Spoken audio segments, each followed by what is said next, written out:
Benvingudes a Dimarts d'Històries. Em dic Amanda Cuesta i cada primer dimarts de mes us oferiré un capítol de Herstory, un podcast on recorrerem diferents moments de la història de l'art per mirar de situar les condicions materials de producció de les dones artistes i mirar d'entendre els mecanismes d'invisibilització del seu treball dins dels relats patriarcals. A partir d'aquesta perspectiva, resseguirem alguns casos de dones artistes des de l'antic règim fins a les construccions identitàries contemporànies. Serà un recorregut per la vida i obra de Hildegard de Bingen, Artemisia Lomi Gentileschi, Mary Stevenson Cassatt, Remedios Varo, Yoko Ono i Zanele Muholi. 6 artistes amb les que aprendrem a mirar les coses des d'una altra perspectiva.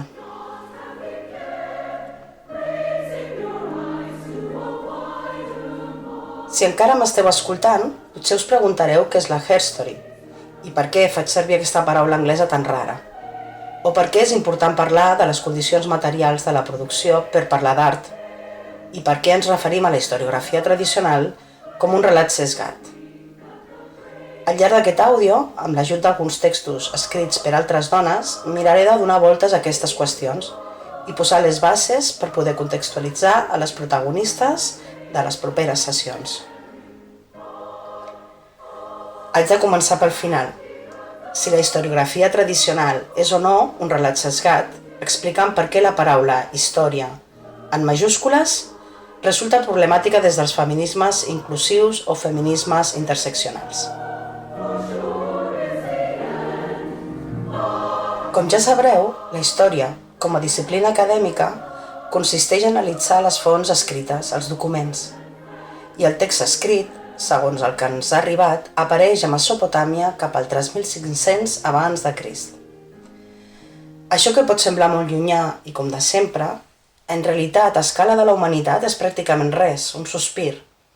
Imagineu que les restes més antigues de la nostra espècie, de l'Homo sapiens, trobats al Marroc, daten de 315.000 anys enrere. 315.000 anys enrere.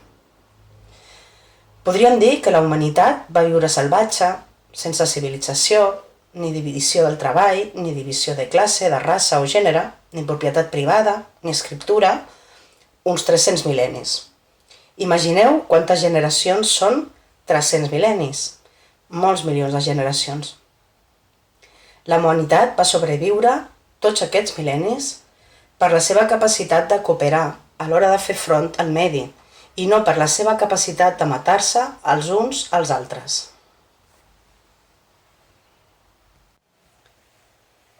Les teories darwinistes sobre l'evolució del més fort no eren teories neutres, responien a un pensament a priorístic i autojustificatiu dels poders de la seva època, que recordem eren força autoritaris.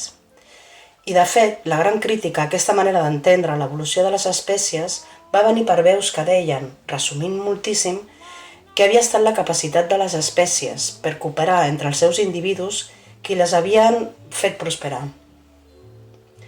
Una de les veus més interessants d'aquesta crítica fou la del rus Piotr Kropotkin, un gran geògraf i zoòleg que des d'un origen aristocràtic va escurar cap al socialisme llibertari, desenvolupant un important treball teòric i un fort activisme polític. El que us recomano molt, com a lectura de Kropotkin, és el seu llibre El suport mutu, que havia de ser, entre molts altres llibres i escrits que va generar, el resum de la seva experiència com a geògraf i naturista a la Sibèria, en la seva joventut com a militar, on va adonar-se, per observació directa, després d'haver llegit la teoria de Darwin, que en aquell clima extrem, tota la natura, incloses plantes, animals i persones, aconseguien sobreviure per solidaritat i no per competició. Això que us dic va en la línia de les darreres publicacions científiques sobre el tema. A mi de petita, imagino que vosaltres també, m'explicaven això, que com que les dones estaven embarassades o criant, doncs els homes anaven a caçar i elles cuinaven, criaven, cuidaven i recol·lectaven fruits del bosc, i que per això la divisió de gènere, i per això a les dones ens agrada el color vermell, el rosa i el lila, perquè estem especialitzades en recol·lectar, i aquests colors dels fruits ens criden més l'atenció que d'altres. I en aquest relat semblava ser una cosa natural que les dones estiguéssim a casa, vigilant el foc i fent cures, i que l'aliment i la protecció la portaven els homes, i que per això del seu privilegi i lideratge. Però resulta que tot apunta a que aquest relat presentat com a quelcom natural no és del tot natural, que podria no haver estat ben bé així i que aquest relat patriarcal és força més recent i manipulador del que ens pensàvem.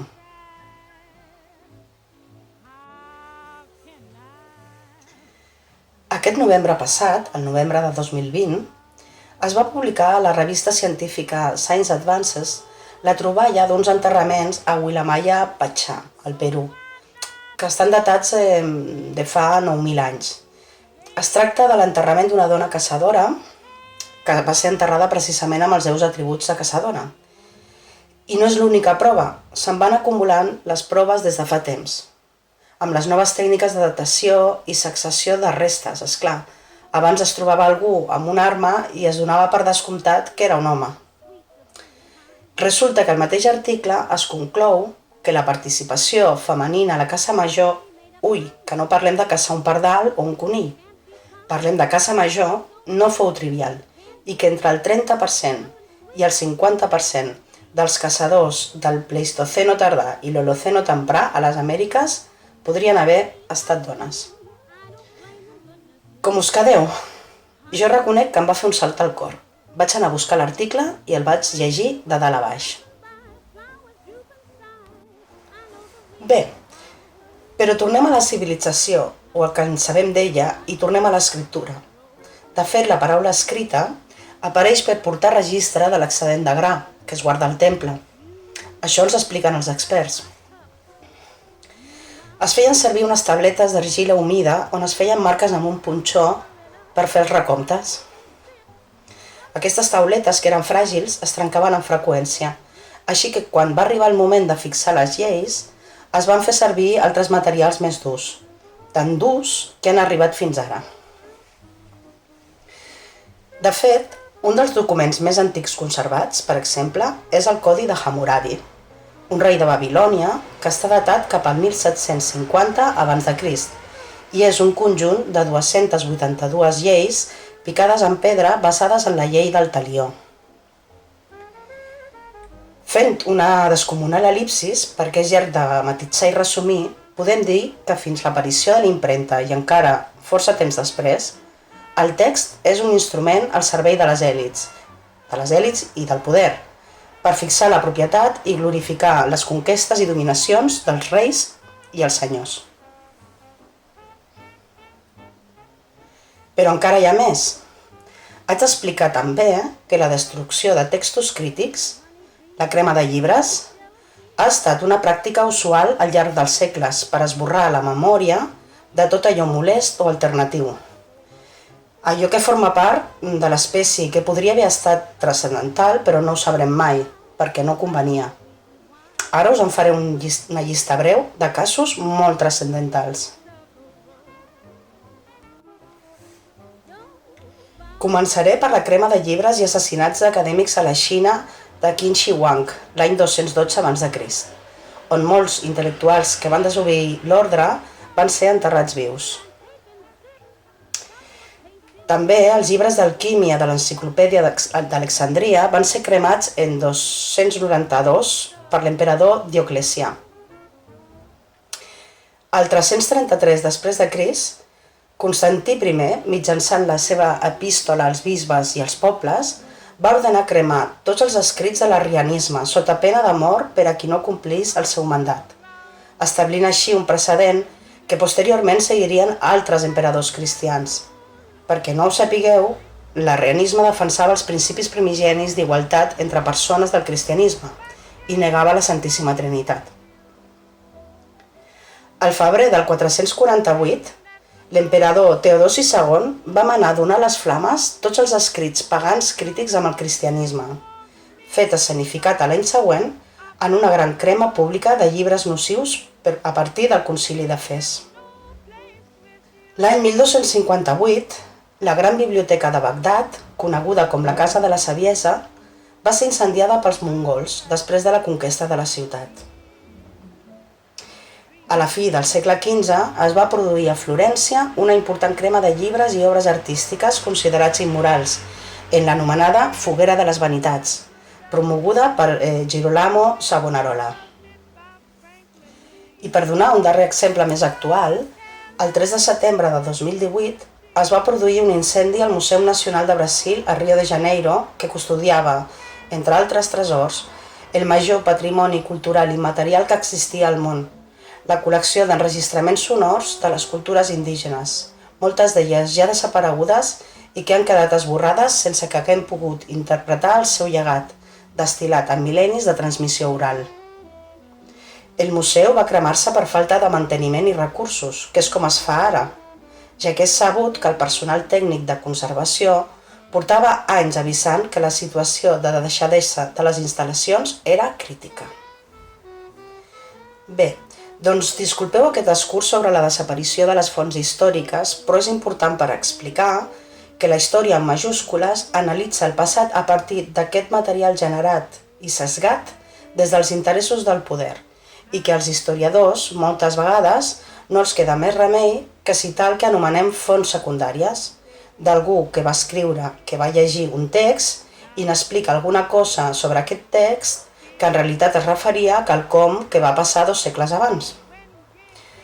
Disculpeu fer una mica d'ironia sobre aquesta professió que estimo tant, però els relats que sovint ens expliquen a les aules de secundària i a les universitats sovint s'han generat així, amb tot el rigor documental, però amb molt pocs documents i encara menys massa crítica. I ara sí, seguim amb el tema. Per descomptat, en aquests relats històrics i de la historiografia, les dones no hi han estat.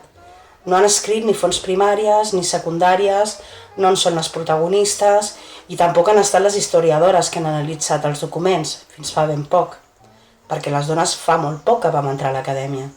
I amb el poc que fa que som a l'acadèmia tot ha canviat molt. Ha canviat tant l'àmbit acadèmic i de la recerca que aviat ja ni tan sols tindran legitimitat les universitats i les revistes científiques, perquè anem sabent que la paulatina retirada de recursos públics, malauradament, va deixant espai a l'entrada del finançament privat de les corporacions i els seus interessos per decidir què es publica i què s'investiga segons el que els convé. El greuge que hem patit les dones des de la civilització, no pas des dels temps, perquè no va ser així, només des de la civilització, que arrenca la cultura patriarcal civilitzatòria misògena de la Mesopotàmia fins ara, és enorme. La dona ha estat esborrada del taulell de joc, exclosa de cap possibilitat anunciatòria, criminalitzada i assetjada, fins fer que la seva veu gairebé desaparegui. A Europa, les dones van adquirir el dret a l'educació, a anar a la secundària i la universitat entre 1850 i 1890.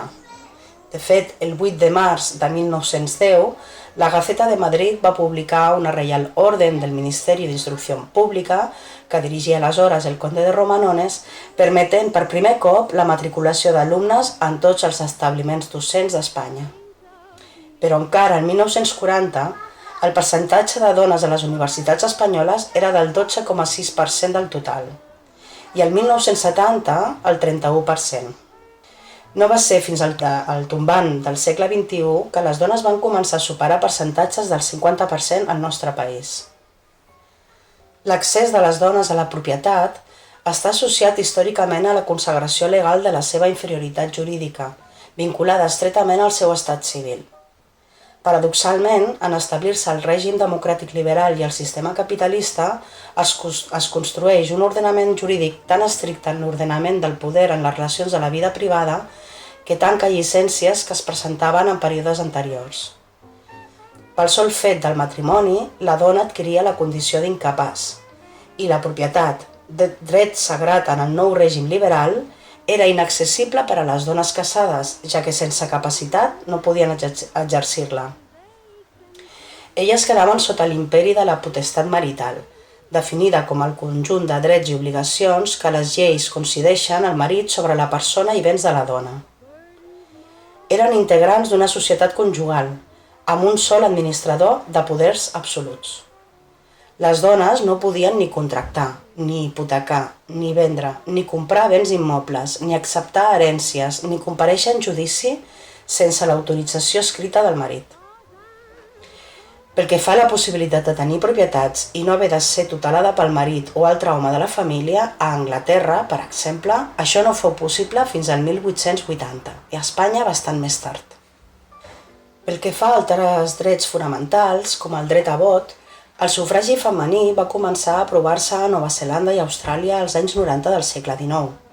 A Europa van ser els països escandinaus els primers a aprovar-lo. A 1910, Finlàndia i després Suècia i Dinamarca. A Gran Bretanya això va succeir el 1928, en realitat, en què es va fer extensiu el sufragi a totes les dones de més de 21 anys, independentment de la seva renda, perquè anteriorment hi havia una limitació d'edat als 30 i de tenir una certa economia. A França i Itàlia el 1945, a l'Argentina el 1951, al Mèxic i al Perú el 1955, etc. Al nostre país sabem que es va aprovar el 36, però que això va durar molt poc temps, ja que la Guerra Civil i la dictadura van suprimir el vot lliure, que no es va recuperar fins a les generals de l'any 1977, després de la mort de Franco.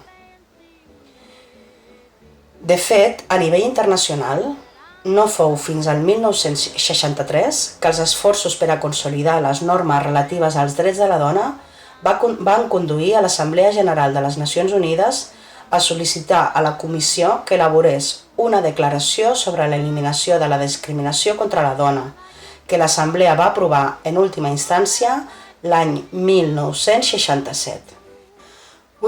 Anem a agafar aire, Es fa difícil no enfadar-se. Anem a pans. Ja he parlat una estona d'això que la història, majúscules, té poc a veure amb nosaltres, les dones. Miraré de seguir el fil sense enfadar-me i el seguiré precisament amb Virginia Woolf i aquest text en concret, Una habitació pròpia, que és de referència pels feminismes i que al meu modest parer hauria de ser, de fet, un text obligatori a la secundària.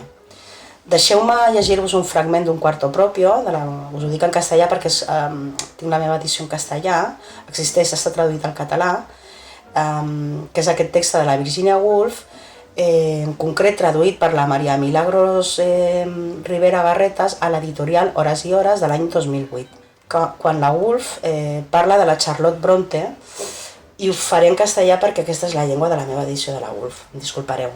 I el text diu: Sus libros se retorcerán y se deformarán. Escribirá enfurecida cuando debería escribir sosegada. Escribirá tontamente cuando debería escribir con sabiduría. Escribirá sobre ella cuando debería escribir sobre sus personajes. Está en guerra con su suerte. ¿Cómo podría no morir joven, torcida y enconada?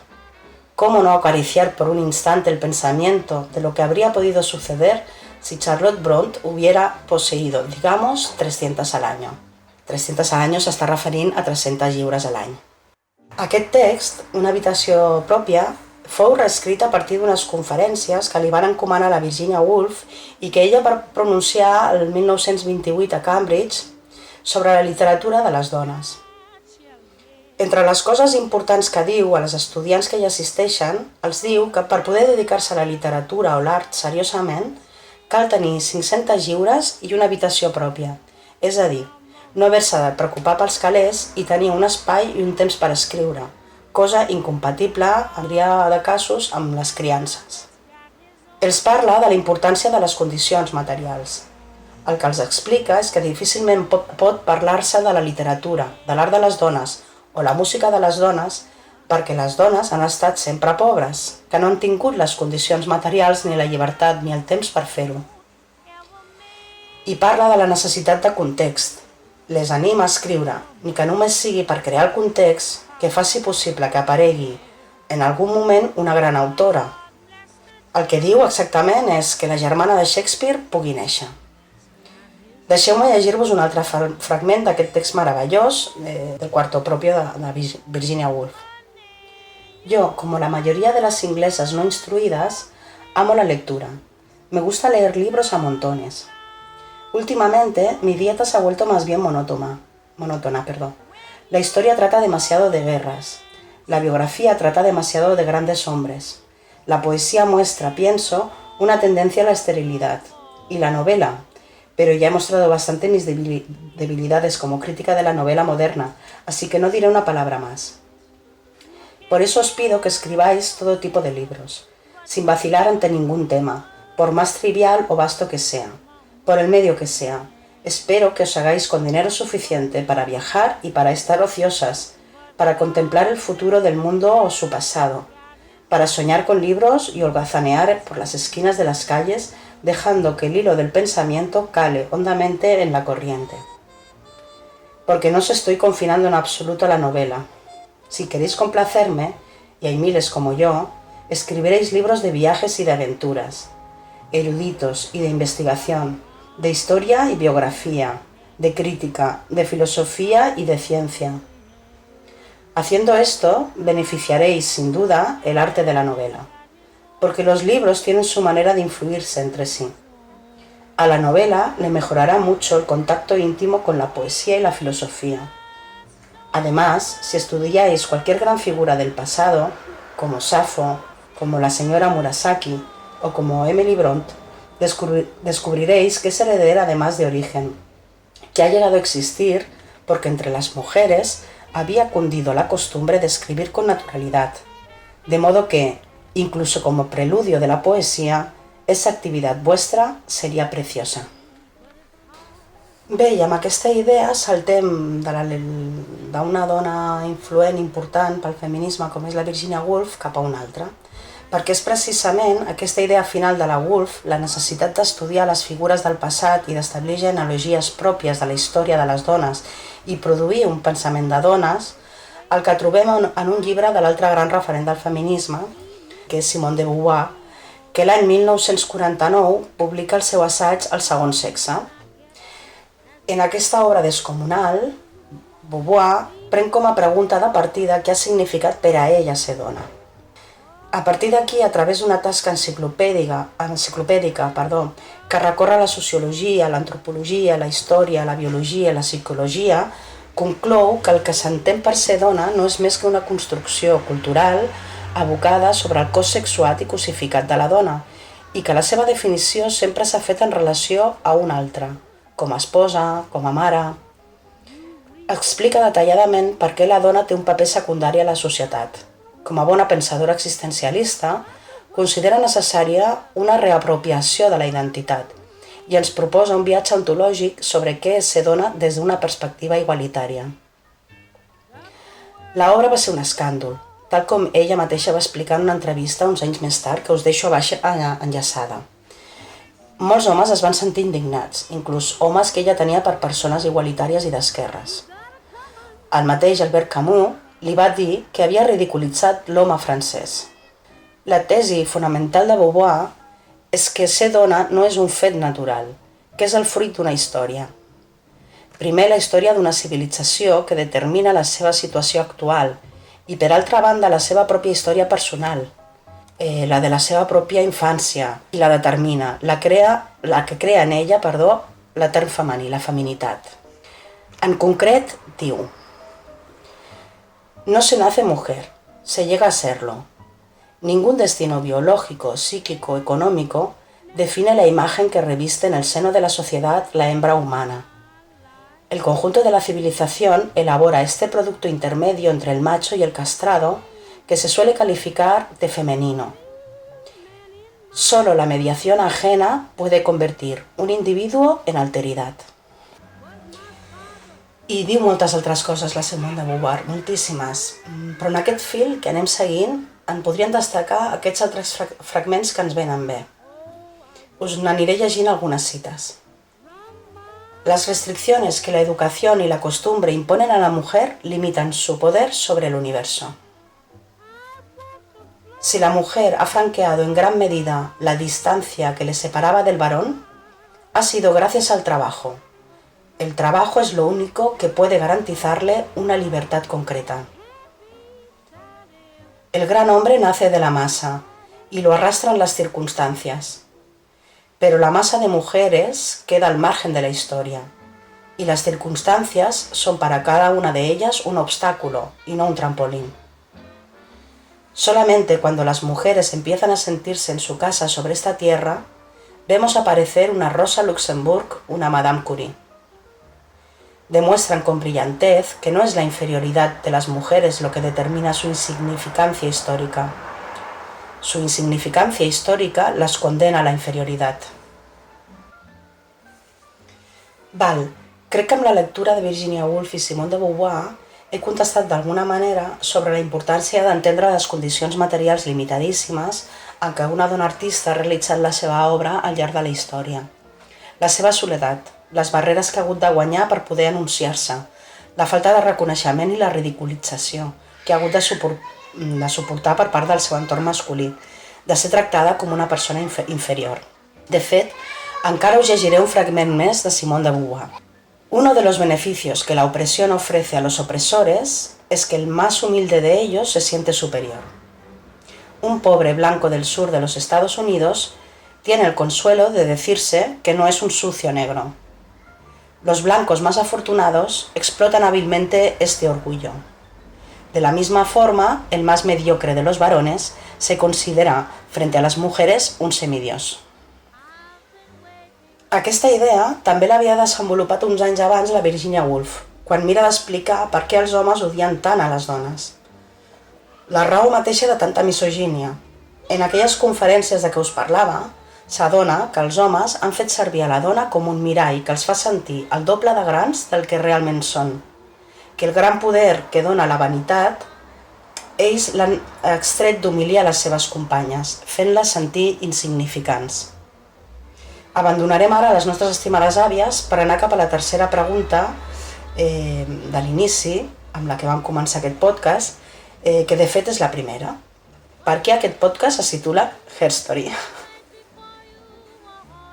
Doncs, durant la segona onada dels feminismes, ara hem parlat de primera onada, Simone de Beauvoir estaria entre les dues, però durant la segona onada dels feminismes, la primera seria la de les sufragistes, que es comença a produir entre el 68, aquest any esplendorós, i el 70, sorgeix un moviment que s'autoanomena Witch, com bruixa en anglès, en majúscules, que de fet és un acrònim de Woman Inspired to Commit Herstory, que significa dones inspirades per cometre herstory. De difícil traducció, realment la paraula és de difícil traducció, ja que es tracta d'un joc de paraules en anglès que contraposa la història en majúscula, que és la història they, his, dels homes, amb herstory, la història d'ella, her, les dones.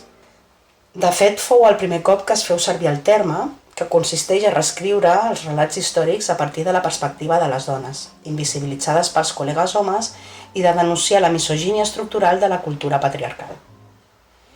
En aquesta època sorgeixen molts moviments similars tant als Estats Units com a altres països, però sota aquestes sigles, Witch, de fet, el que s'amagava és una sorprenent guerrilla feminista, precursora de les guerrilla girls o de Femen, les armes de la qual eren els conjurs i encanteris màgics, l'art feminista i l'acció directa. La seva activitat va ser frenètica, escandalosa i prodigiosa. Fa uns anys, l'editorial La Falguera va publicar un llibre que reuneix alguns dels textos que el col·lectiu va anar difonent, i em ve molt de gust llegir-vos un d'ells. És una miqueta llarg, però ja veureu que resulta molt eloqüent.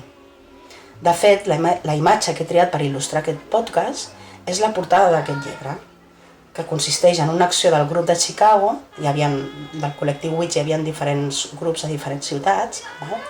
És una acció del grup de Chicago que va tenir lloc el 31 d'octubre de 1968, ballant al voltant del cercle màgic.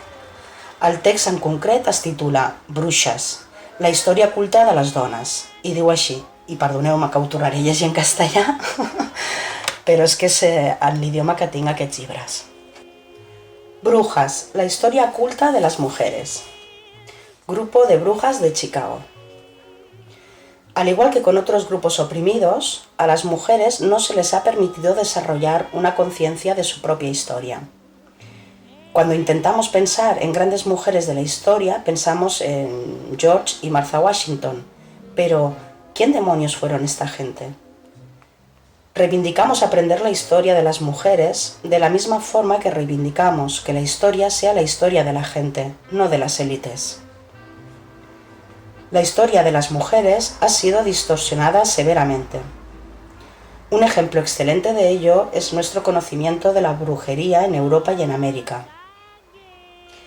Pensamos en las brujas como mujeres viejas malévolas que preparan la muerte de sus vecinos y el libertinaje del mundo cristiano civilizado, llevándonos a todos al infierno con la ayuda de Satán.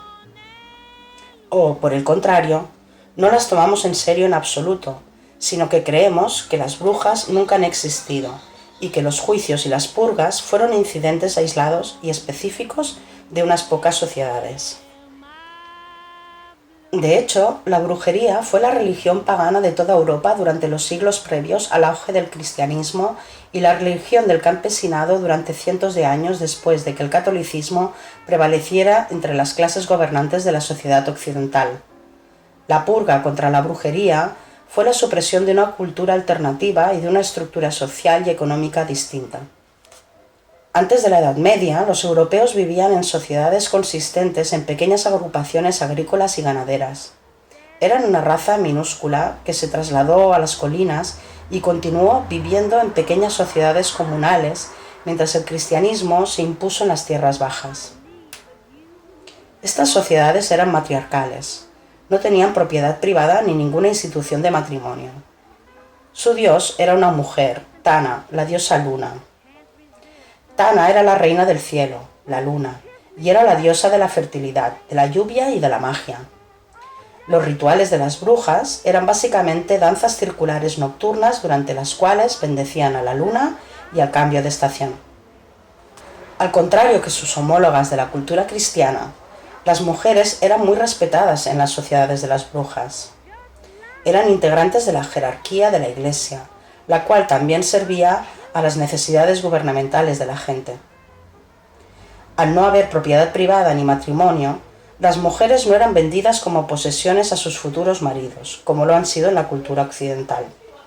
Así, durante su conversión forzada al cristianismo, las mujeres lucharon para mantener sus derechos y por una religión que las reconociera como parte importante. Los católicos habían intentado la conversión lenta de las brujas durante muchos siglos, y hay evidencias de que hubo una mezcla de creencias cada vez mayor. El culto a la Virgen María fue enfatizado por la reivindicación popular de los nuevos conversos que habían sido acostumbrados a adorar a una mujer como una divinidad suprema.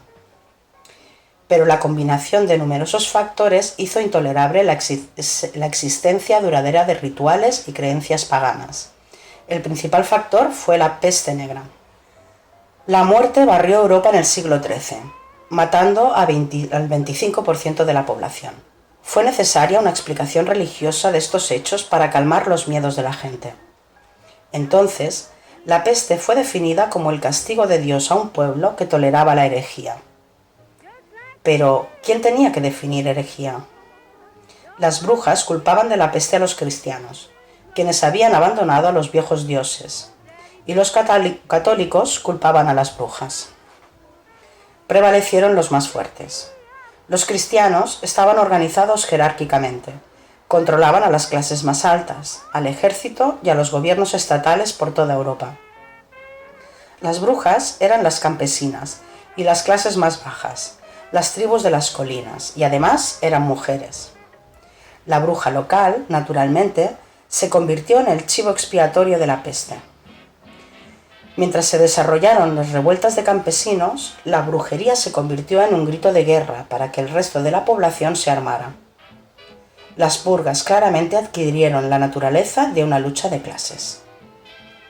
Sin embargo, el proceso reveló algo más que un intento por mantener a la gente bajo control. Las mujeres se vieron en una situación de opresión única, resultado de los puntos de vista implícitos en el catolicismo. El principal documento usado para suprimir la brujería, el Malleus Maleficarum de Cranmer y Sprenger, encargado por el Papa en 1486, discute detenidamente la naturaleza malvada de las mujeres. En dicho texto se dice que la razón principal de la frecuente asociación de la mujer con el mal es que ella es más carnal que el hombre, como resulta claro a partir de sus muchas abominaciones carnales. Hubo un defecto en la formación de la primera mujer, ya que fue formada a partir de una costilla torcida, y ya que debido a este defecto es un animal imperfecto, siempre engaña. Para concluir, toda la brujería viene del deseo carnal, el cual es insaciable en las mujeres. Por consiguiente, la religión de las brujas, conocidas por sus ritos de fertilidad y la libertad de las mujeres, no podía ser tolerada si las mujeres tenían que ser castas y serviles con los hombres, tanto en la religión como en el hogar. Incluso mientras la religión de la brujería fue suprimida, las mujeres lucharon duro por retener su libertad anterior. La Iglesia entendió que si su control tenía que ser eficaz, la purga debía ser de gran alcance y brutalidad. Las insurgentes no eran derrotadas fácilmente. Varias autoridades han calculado que entre los siglos XVI y XVIII, 9 millones de brujas fueron ejecutadas por sus presuntas creencias y crímenes. La persecución fue especialmente brutal en el continente. La tortura y la quema asesinaron eficazmente a 900 brujas en un solo año en la zona de Wurzburgo y 1000 en Como y en los alrededores. En Toulouse, en un solo día mataron a 400 brujas. De este modo, la bruja fue elegida por las mujeres como una imagen revolucionaria, porque lucharon con fuerza y en su lucha rechazaron aceptar el tipo de pelea que la sociedad consideraba aceptable para su sexo. Por último, fueron el centro del movimiento como agitadoras, al igual que las mujeres de hoy en día, que tienen que adquirir posiciones de liderazgo relacionando la política radical con la opresión real de la gente y tratando de conseguir la igualdad verdadera en un movimiento revolucionario. Bé, fins aquí la lectura d'aquest text. La paraula herstory va anar guanyant ús i de fet fou Robin Morgan, membre de Witch, qui va popularitzar la paraula herstory al seu llibre Sisterhood is Powerful, la sororitat és poderosa, publicat als anys 70. La Robin Morgan fou conjuntament amb Kate Millett i altres dones una de les representants amb més visibilitat del feminisme radical en el sentit d'anar a l'arrel dels Estats Units d'aquells anys. Defenia l'odi a l'home, però ui, no a qualsevol home, sinó a aquells homes que sostenen el patriarcat i se n'aprofiten, els supremacistes masculins, vaja. I ho fa apel·lant a la sororitat, el poder de les agrupacions de dones per combatre aquest tipus d'home, especialment en els moviments d'esquerres. Amb el seu lema "Adeu a tot això", planteja una ruptura amb el masclisme dels partits d'esquerra. I malauradament tenia també un cantó fosc, ja que se li coneix un episodi de transfòbia que va tenir lloc en una conferència l'any 1973, la West Coast Lesbian Conference, on pretenia fer callar una dona trans, cosa que les persones presents afortunadament van impedir votant que es quedés. Bé, el cas és que d'alguna manera apareix a algunes fonts com a creadora del terme herstory i també algunes fonts li atribueixen el disseny del logo feminista, el del puny encerclat amb el símbol de Venus. En fi, d'això tampoc no és que n'estigui gaire segura. Anys més tard, el 1984, Morgan, juntament amb Simone de Beauvoir i dones d'altres 80 països, van fundar The Sisterhood is Global Institute, el SIGI, en català. Aquesta ONG internacional, sense ànim de lucre i amb estatus consultiu de les Nacions Unides, va funcionar durant 3 dècades com el principal grup de reflexió feminista del món. SIGI va liderar el moviment internacional de dones quant a la formulació de polítiques, estratègies i activisme i també va desenvolupar una xarxa de comunicacions per a les mobilitzacions col·lectives en relació als seus contactes, interessos i suports de la ONG per a impulsar l'apoderament de les dones en el món. Bé, el cas és que és l'accés de la dona a la universitat i l'assoliment de drets al llarg del segle XX que va permetre a la fi que moltes dones comencin a aproximar-se a la història posant èmfasi en la perspectiva feminista. Fer herstory era una forma de recompensa, una història que atenia la particularitat de les vides de les dones i l'impacte que havien tingut en èpoques passades. Moltes historiadores o artistes joves dels 70 van començar a interessar-se per la recerca de referents, per resituar a moltes dones artistes del passat a un lloc de major visibilitat, a fer-ne exposicions, articles i catàlegs raonats.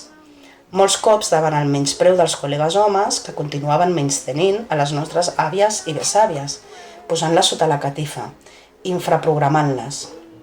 Aquesta generació realment van assentar les bases del que avui entenem com a Herstory, o història de l'art feminista o història feminista.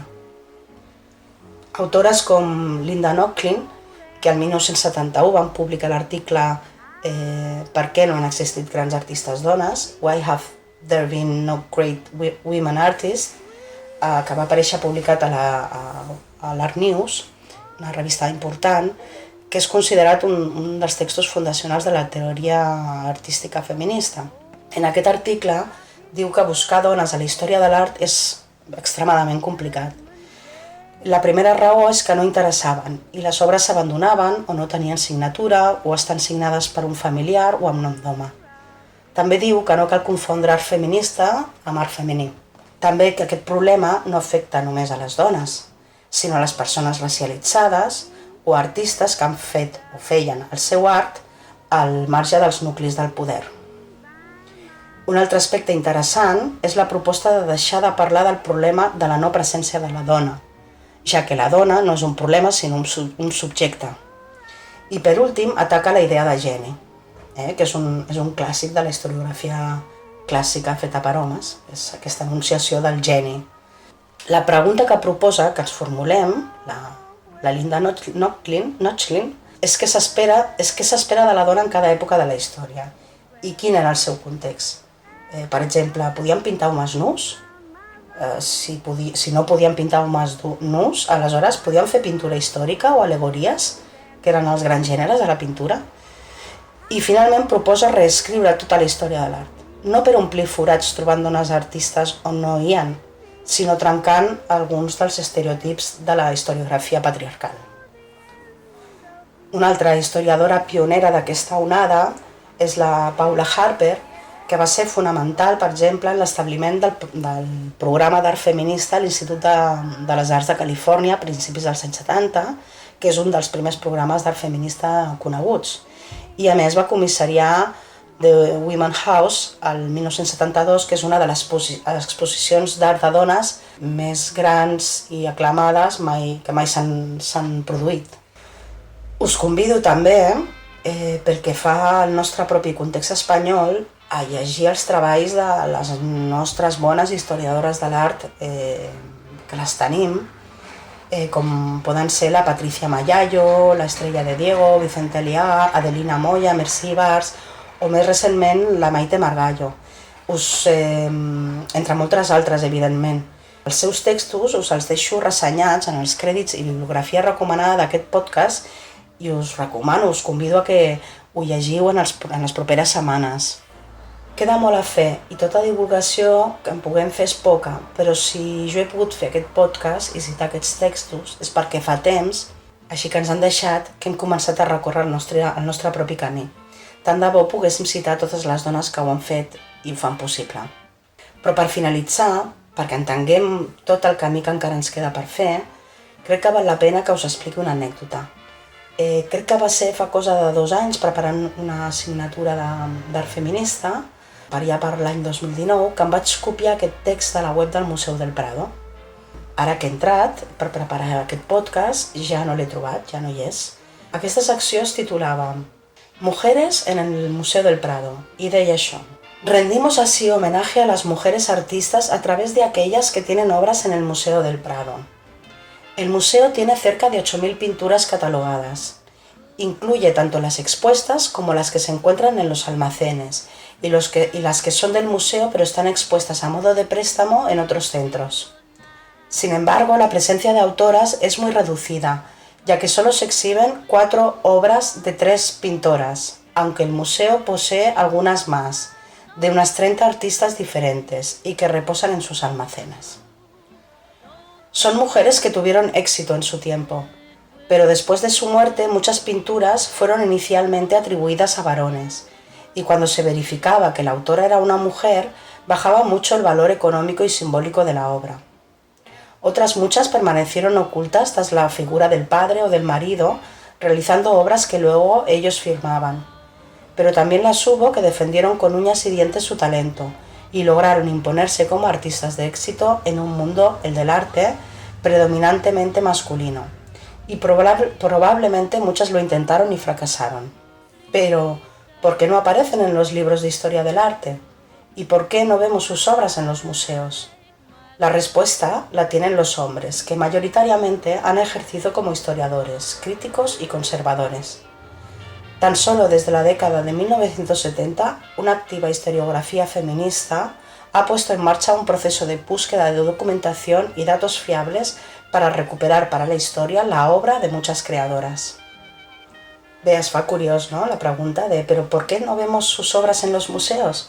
Clar, això ho trobem dit a la web del Museu del Prado, com si no fos cosa seva. Bé, aquest text ja no el tenen publicat, però aquesta darrera tardor, en plena pandèmia, es va inaugurar una exposició al Museu del Prado que es titula Invitades i que finalitza precisament aquest mes de març de 2021. No l'he pogut veure, esclar, però us recomano mirar els audiovisuals que ofereix el museu per fer-vos una idea. La mostra va generar polèmica no només pel títol, sinó perquè, endreçada en 2 grans blocs, l'art de les dones artistes es trobava al final de tot, on el públic ja arribava totalment esgotat dels continguts. En qualsevol cas, el text sobre l'exposició de la web del Prado m'ha tornat a sorprendre i molt. Y ahora os el llegiré. Esta exposición es un claro ejemplo de la voluntad del Prado de seguir siendo un referente cultural incluso en momentos de dificultad. Por eso quiero agradecer el compromiso de la Fundación y muy especialmente el de todos los empleados de esta institución que, con su esfuerzo y dedicación, hacen que sea posible, afirma Javier Solana, presidente del Real Patronato del Museo Nacional del Prado. La primera exposición que organiza el Museo Nacional del Prado tras su reapertura, Invitadas, tiene como objetivo ofrecer una reflexión sobre el modo en el que los poderes establecidos defendieron y propagaron el papel de la mujer en la sociedad a través de las artes visuales, desde el reinado de Isabel II hasta el de su nieto Alfonso XIII. En este tiempo, el Museo del Prado se convirtió en elemento central de la compra y exhibición de arte contemporáneo y desempeñó un papel sustancial en la construcción de la idea de escuela española moderna. La Fundación se siente muy orgullosa de poder contribuir a esta exposición tan audaz que reivindica el papel de la mujer y la hostilidad con la que fue tratada por el sistema del arte español en el siglo XIX y principios del XX. Llevamos 21 años colaborando con el Prado y cada muestra supera la anterior, comenta Olga Sánchez, presidenta de la Fundación. La exposición, ordenada a través de episodios particularmente significativos de este sistema artístico, genera un conjunto de escenarios para reflexionar desde la colección del propio museo y para analizar algunas de las consecuencias más profundas de una mentalidad compartida. En todos estos espacios, las mujeres que aparecen son pocas veces protagonistas por voluntad propia y rara vez están en los lugares que desean. Solo fueron invitadas incómodas en la escena artística de su tiempo. Creo que uno de los mayores atractivos de la exposición radica precisamente ahí, en no haber acudido a la periferia, sino al arte oficial de la época. Es posible que alguna de estas obras sorprenda a una sensibilidad contemporánea, pero lo hará no por su excentricidad o malditismo, sino por ser expresión de un tiempo y una sociedad ya periclitados, afirma Miguel Falomir, director del Museo Nacional del Prado. Este recorrido pone también de manifiesto el compromiso del Museo Nacional del Prado con la conservación, estudio y difusión de sus colecciones en su deseo de visibilizar obras no siempre al alcance del público mediante su incorporación a nuevas narrativas. Bé, ja veieu que queda molt per fer encara, però gràcies a la feina de tantes dones que ens han precedit podrem dedicar-nos als propers mesos a recórrer les vides i contextos d'algunes dones artistes. Tornaré amb vosaltres aquí, a Dimarts d'Històries, el proper dimarts 6 d'abril, per explicar-vos la vida i obra de Hildegard de Bingen i altres dones silenciades de l'edat mitjana. I tots els primers dimarts de mes, amb la història d'ella, la Herstory. Moltíssimes gràcies a totes per la vostra escolta i recordeu que en els crèdits teniu els enllaços de tots els continguts als que he fet referència. Us recomano que els reviseu.